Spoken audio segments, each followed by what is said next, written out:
আচ্ছা, আজকে দেখো আমরা অ্যাসার্টিভে কি লেখা রয়েছে। অ্যাসার্টিভে লেখা রয়েছে I can never forget you. Interrogative করার সময় লাস্টে তো জিজ্ঞাসা চিহ্ন আসবেই, তাহলে ক্যানটাকে আমাদের আগে নিয়ে আসতে হয়। ক্যান কুড থাকলে আগে নিয়ে আসতে হয়, অ্যামিজ আর এগুলো থাকলে আগে নিয়ে আসতে হয়।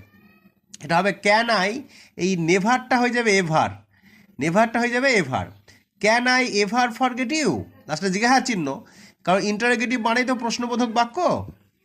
ইন্টারোগেটিভে আছে is he not a grateful, সে কি মানে বোকা নয়, মহাবোকা নয়।